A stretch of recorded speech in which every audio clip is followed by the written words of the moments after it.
ამაზე იოსომ მიუგო მათ და უთხრა. ჭეშმარიტად გეუბნებით თქვენ.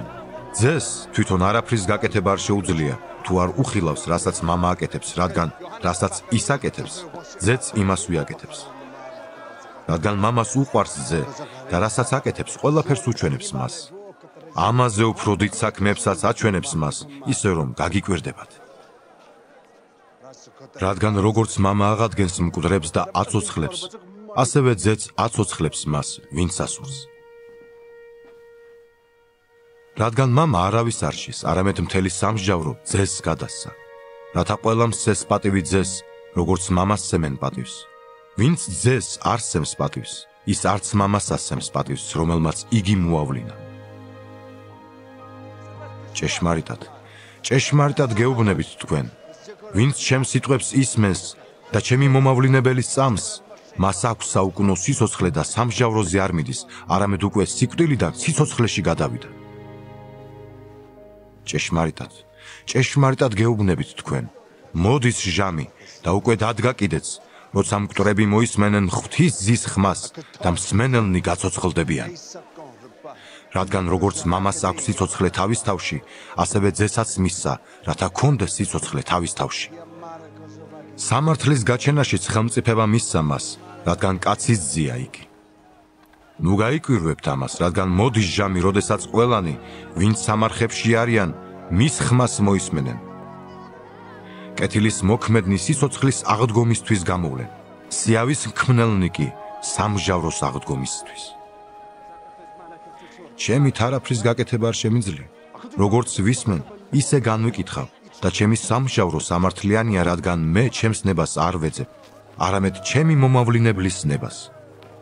თუ მე ვამოწმებ ჩემს თავზე, ჩემი მოწმობა არაა ჭეშმარიტი. სხვა არის დამოწმებელი ჩემს შესახებ და ვიცი, რომ ჭეშმარიტია ის მოწმობა, რომლითაც ის ამოწმებს ჩემს შესახებ. თქვენ გაგზავნეთ იოანესთან და მან დაამოწმა ჭეშმარიტების შესახებ.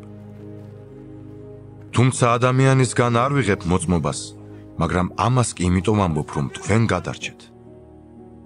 იგი ანთებული და მანათობელი ლამპარი იყო, თქვენ კი გინდოდათ მის შუქზე გეხარათ ერთხანს. მე კი მაქვს უფრო დიდი მოწმობა ვიდრე იოანესია, რადგან საქმენი, რომელნიც მამა მომცა აღსასრულებლად, თვით ჩემს მიერ გაკეთებულნი საქმენი, ამოწმებენ ჩემს შესახებ, რომ მამამ მომავლინა. და მამა, რომელმაც მე მომავლინა, ამოწმებდა ჩემს შესახებ. თქვენ კი არასოდეს მოგისმენიათ მისი ხმა და არც ხატი გიხილავთ მისი. მისი სიტყვა არა გაქვთ დამკვიდრებული თქვენში, რადგან არ გწამთ მისი მომავლინებლისა. იკვლევთ წერილებს, რადგან გონიათ, რომ მათში გაქვთ საუკუნო სიცოცხლე, ისინი კი ჩემს შესახებ მოწმობენ. თქვენ კი არ გსურთ ჩემთან მოსვლა, რათა სიცოცხლე გქონდეთ.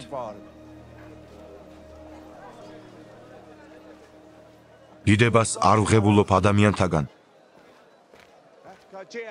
მაგრამ მე გიცნობთ თქვენ, ღვთის სიყვარული არ არის თქვენში.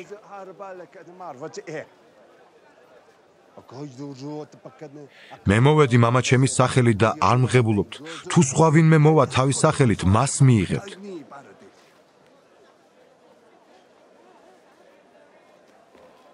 როგორ შეგიძლია თუ ირწმუნოთ, როდესაც ერთი მეორისაგან ღებულობთ დიდებას, ხოლო დიდებას ერთადერთი ღვთისაგან არ ეძებთ. ნუ ფიქრობთ, რომ მამის წინაშე დაგდებთ ბრალს, თქვენი ბრალმდებელი მოსია, ვისი იმედიცა გაქვთ. რადგან თქვენ რომ მოსესი გწამდეთ, მეც მიწამებდით, ვინაიდან მან დაწერა ჩემს შესახებ. ხოლო თუ მისი დაწერილისა არ აგწამთ, როგორ იწამებთ ჩემს სიტყვებს?